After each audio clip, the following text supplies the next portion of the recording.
ശ്രീമദ് ഭഗവത്ഗീത 4-ാം അധ്യായം 39-ാം ശ്ലോകം. ശ്രദ്ധാവാൻ ലഭതേ ജ്ഞാനം തത്പരഃ സംയതേന്ദ്രിയഃ ജ്ഞാനം ലബ്ധ്വാ പരാം ശാന്തിം ന ചിരേണാധി ഗച്ഛതി. ഇതിൽ പറഞ്ഞിരിക്കുന്ന ശ്രദ്ധ എങ്ങനെയുള്ളതാണ്? നല്ലൊരു വിശദീകരണം തരുവാൻ അഭ്യർത്ഥിക്കുന്നു. ശ്രദ്ധാവാൻ ലഭതേ ജ്ഞാനം തത്പരഃ സംയതേന്ദ്രിയഃ. ശ്രദ്ധാവാൻ, ശ്രദ്ധയോടൊത്തവൻ, ശ്രദ്ധയുള്ളവൻ എന്നർത്ഥം. ഇപ്പൊ ശ്രദ്ധയുള്ള ആള് ജ്ഞാനത്തെ നേടുന്നു. ശ്രദ്ധ മാത്രം മതിയോ? പോരാ.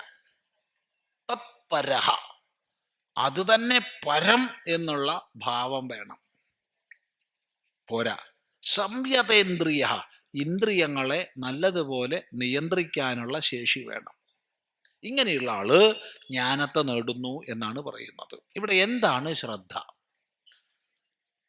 വേദാന്ത ശാസ്ത്രത്തിൽ ശ്രദ്ധ എന്ന വാക്കിന്റെ അർത്ഥം ശാസ്ത്രസ്യ ഗുരുവാക്യസ്യ സത്യബുദ്ധ്യാവധാരണം സാ ശ്രദ്ധാ കഥിതാ സദ്ഭി യയാ വസ്തുപലഭ്യതേ എന്നാണ്.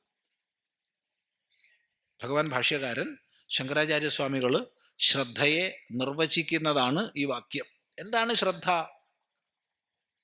ശാസ്ത്രസ്യ ഗുരുവാക്യസ്യ സത്യബുദ്ധ്യാവധാരണം.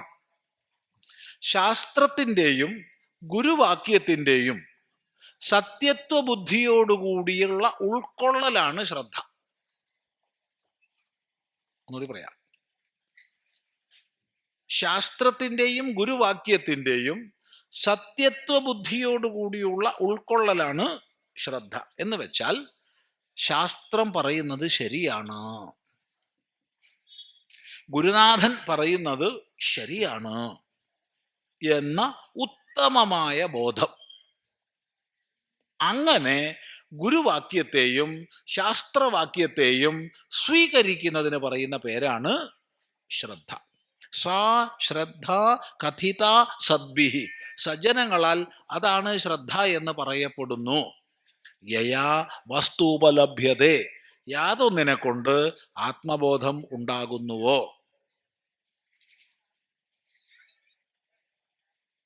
അപ്പൊ ചിലർക്ക് ഒരു സംശയം വരും, ഇതൊരു ജാതി അന്ധമായ പരിപാടിയല്ലേ? നിങ്ങളൊക്കെ തന്നെയല്ലേ എപ്പോഴും യുക്തി വേണം യുക്തി വേണം യുക്തി വേണം എന്നൊക്കെ പറയുക. ഇതിപ്പോ ഗുരുനാഥൻ പറയുന്നത് സത്യമാണ്, അങ്ങോട്ട് കണ്ണും പൂട്ടി വിശ്വസിക്കുകയല്ലേ? ചോദ്യം, മറുപടി. ഗുരുനാഥനെ, ഒരു വ്യക്തിയെ താൻ ഗുരുവായി സ്വീകരിക്കുന്നതിന് മുമ്പ് ദീർഘകാലം നിരീക്ഷിക്കാം, എത്ര വേണമെങ്കിൽ പരീക്ഷിക്കാം. കണ്ണും പൂട്ടി ഗുരു അത് സ്വീകരിക്കേണ്ട ആവശ്യമില്ല. നിരീക്ഷിക്കാം, പരീക്ഷിക്കാം, കൂടെ ജീവിക്കാം.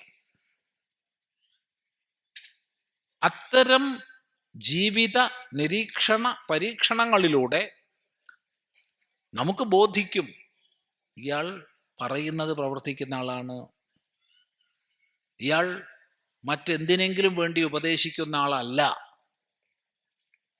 പിന്നെ നമുക്ക് പൂർണ്ണമായി സ്വീകരിച്ചൂടെ? ചിന്തിക്കുക.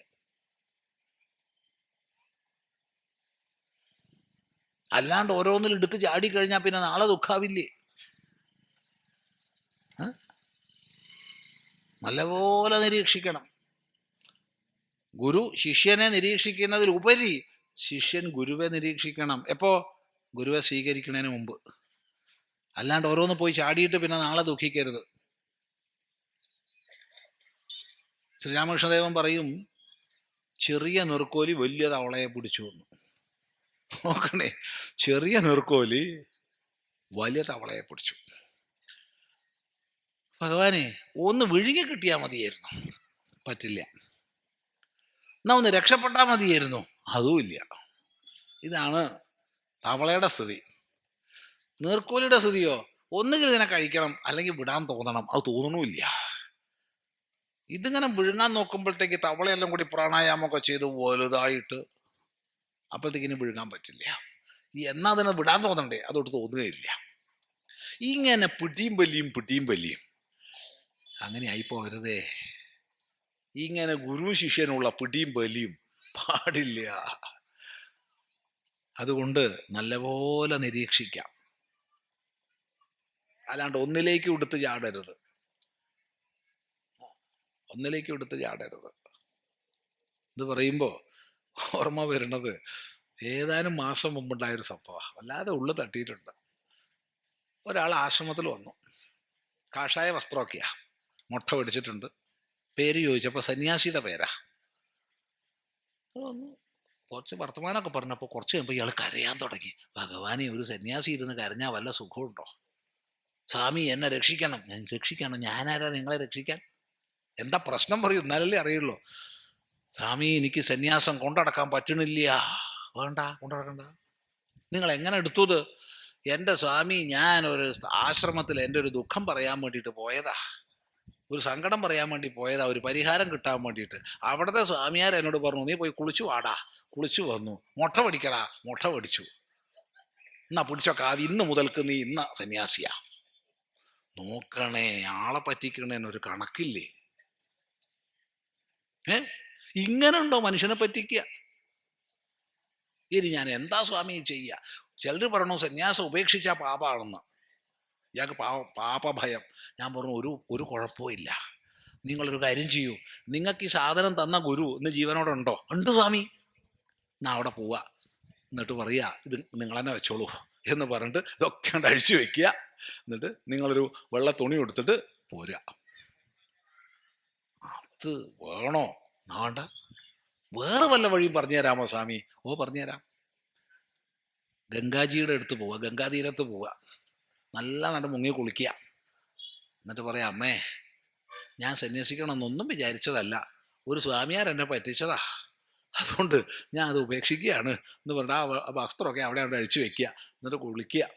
എന്നിട്ട് പുതിയ വസ്ത്രവും ധരിച്ചങ്ങോട്ട് പോരുക. നല്ല പണിയെടുത്ത് ജീവിച്ചോളുക. എന്തൊരു കഷ്ടാന്ന് ആലോചിച്ചു നോക്കൂ. ഇതാണ് നേരത്തെ പറഞ്ഞ പിടിയും വലിയേ. ബഹവസന്ധി ഗുരവ ശിഷ്യവിത്താപഹാരിണ ദുർലഭോയം ഗുരുർദേവി ശിഷ്യഹൃത്താപഹാരക. അല്ലയോ ദേവി, ഒരുപാട് ഗുരുക്കന്മാരുണ്ട് ശിഷ്യന്മാരുടെ പണത്തെ പിടുങ്ങാൻ. പക്ഷേ ശിഷ്യന്റെ ഹൃദയത്തിലെ താപമില്ലാതാക്കുന്ന ഗുരുക്കന്മാര് വളരെ ചുരുക്കമാണ്. അപ്പൊ നമ്മളൊന്ന് പോയി പെടുന്നതിന് മുമ്പ് നല്ലോണം ആലോചിക്കാം. പെട്ട് കഴിഞ്ഞാൽ പിന്നെ പെട്ടത് തന്നെയാ. അതുകൊണ്ട് ആദ്യം നല്ലോണം നിരീക്ഷിക്കാം, ആലോചിക്കാം, എന്നിട്ട് മതി ഗുരുവായി സ്വീകരിക്കല്. അപ്പൊ പിന്നെ കണ്ണും പൂട്ടി സ്വീകരിക്കാം. ഇതുപോലെ നമ്മുടെ ഋഷീശ്വരന്മാർ കൃതാർത്ഥന്മാരാണ്. അവരൊന്നും ഇച്ഛിക്കുന്നവരല്ല. അവര് കേവലം പരാനുഗ്രഹ പ്രയോജനത്തിന് വേണ്ടി കൃപ കൊണ്ടാണ് ഈ ശാസ്ത്രങ്ങളെ ഉപദേശിച്ചത്. ഇത് മനസ്സിലാക്കി കഴിഞ്ഞാൽ ശാസ്ത്രങ്ങളെ നമുക്ക് പൂർണ്ണമായി സ്വീകരിക്കാം. ഇങ്ങനെ ശാസ്ത്രത്തിനെയും ഗുരുവാക്യത്തെയും സത്യബുദ്ധിയോടുകൂടി സ്വീകരിക്കുന്നതാണ് ശ്രദ്ധ. ശ്രദ്ധയുള്ളവനാണ് ജ്ഞാനം നേടുന്നത്. പക്ഷെ ശ്രദ്ധയോടൊപ്പം എന്ത് വേണം? തത്പരത വേണം. ഗുരുനാഥൻ എന്തുപദേശിച്ചോ, ശാസ്ത്രം എന്തുപദേശിച്ചോ, അത് പൂർണ്ണമായി ജീവിതത്തിൽ അനുഷ്ഠിക്കാനുള്ള താല്പര്യം വേണം. ഗുരുവിൽ വിശ്വാസമുണ്ട്, ശാസ്ത്രത്തിൽ വിശ്വാസമുണ്ട്, ഗുരുനാഥൻ പറഞ്ഞൊക്കെ ശരിയാ, എനിക്കിതൊന്നും വയ്യപ്പനെ എന്ന് പറഞ്ഞ കാര്യമില്ല. അപ്പൊ തത്പരത വേണം. ശരി, ശ്രദ്ധയുമുണ്ട്, തത്പരതയുമുണ്ട്. ഇന്ദ്രിയ നിയന്ത്രണം ഇല്ലാച്ചാലോ? ഗുരുനാഥൻ പറഞ്ഞു, മന്ത്രം നല്ലോണം അനുഷ്ഠിച്ചോളൂ കേട്ടോ. അങ്ങനെ ഗുരുവിൽ നല്ല വിശ്വാസ, തത്പരതയുണ്ട്. അങ്ങനെ മന്ത്രം അനുഷ്ഠിക്കാനിരിക്കുക. അപ്പോഴാ ഒരു സുന്ദരി അതിലെ പോണത്, അല്ലെങ്കിൽ ഒരു പാട്ട് ഇവിടെ കേൾക്കണത്.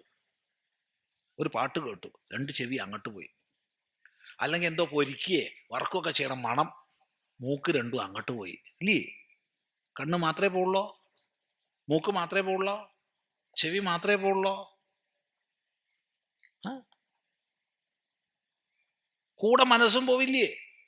അപ്പൊ നമുക്ക് ഏതൊരു ലക്ഷ്യപ്രാപ്തിക്കും ആദ്യം വേണ്ടത് എന്താ? ഇന്ദ്രിയങ്ങളെ നിയന്ത്രിക്കാനുള്ള കഴിവ് വേണം. ഈ മൂന്നുമുണ്ടെങ്കിൽ ഭഗവാൻ പറയുകയാണ് അയാൾ ജ്ഞാനം നേടും.